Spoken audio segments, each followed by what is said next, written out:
normatif. Apa ini? Soal pertemuan dulu sih. Apa tadi arahan yang disampaikan? Ya, alhamdulillah tadi pertemuan dengan para pimpinan NWDI dari seluruh Indonesia yang kebetulan bisa hadir pada kesempatan Hultah yang lalu. Jadi ada cukup banyak perwakilan baik dari Kalimantan, Sulawesi, dari Sumatera dan juga dari Jawa yang hadir dan tadi silaturahim. Intinya adalah bagaimana kerja-kerja dakwah NWDI itu memenuhi dua aspek, yaitu keislaman dan kebangsaan. Lalu karakteristiknya adalah bersinergi dengan organisasi-organisasi Islam lain di masing-masing daerah. Jadi saling memperkuat, saling mengisi, dan kalau bisa merumuskan agenda bersama-sama. Apa yang mesti dikerjakan bersama-sama. Karena kalau setiap organisasi hanya bergerak pada lingkup organisasinya, maka bisa jadi pendekatannya eksklusif. Tapi kalau bersama-sama duduk, berdiskusi, dan merumuskan agenda bersama, maka kemanfaatannya insya Allah akan lebih inklusif dan bisa mencakup seluruh kepentingan umat dan kepentingan bangsa. Dan alhamdulillah tadi teman-teman menyampaikan bahwa di banyak daerah respon dan juga animo masyarakat luar biasa. Saya sampaikan yaitu modal untuk mudah-mudahan bisa bergerak lebih positif lagi untuk dimanapun kadar NWDI itu bisa ada manfaatnya lah untuk daerah itu.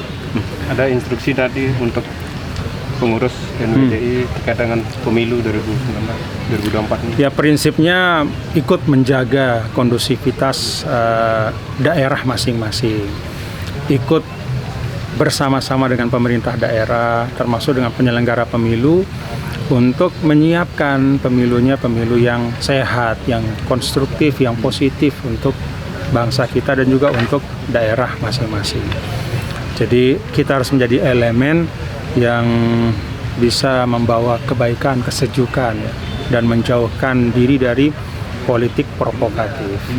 Tuan Guru, setahun yang lalu juga acara yang serupa ada ya, dan Ya, saat momen itu, kalau saya tidak salah ingat, Tuan Guru Bajang belak-belakan menyampaikan agar seluruh pengurus wilayah NWDI di seluruh Indonesia bahu-membahu membesarkan Partai Perindo. Apakah tadi ada arahan itu juga? Itu sudah berjalan, alhamdulillah sinerginya cukup bagus di banyak daerah, dan itu sedang dilakukan, tentu dengan cara-cara yang baik, karena bagi kita itu ya keduanya adalah ruang dakwah.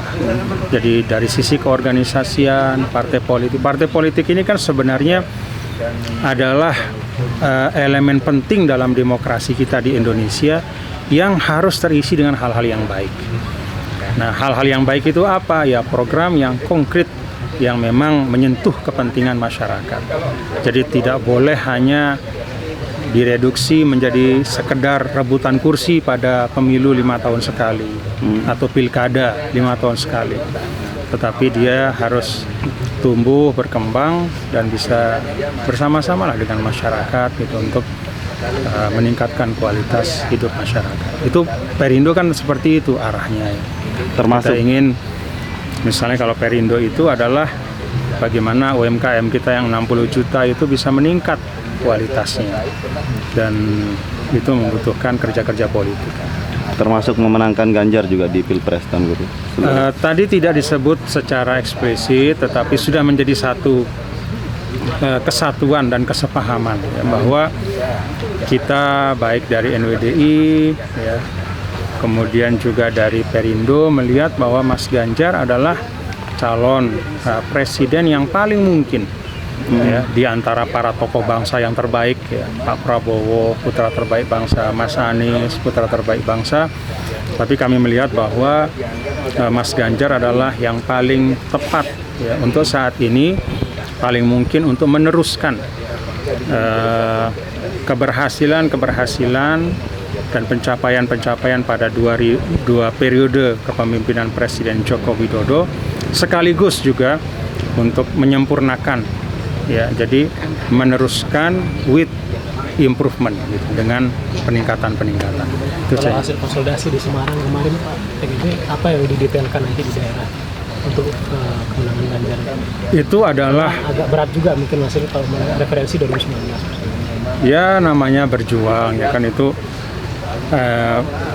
kan Mas Ganjar itu kan punya pencapaian sendiri. Tetapi masyarakat juga kadang-kadang punya persepsi yang beda. Nah kan semua elemen-elemen yang mengikhtiarkan Mas Ganjar itu punya tugas bagaimana menjelaskan baik sosok, pencapaian, karakter kepemimpinan, serta visi misi yang ditawarkan oleh Mas Ganjar ke depan kepada masyarakat. Itu tugas dan ikhtiarnya kan di situ.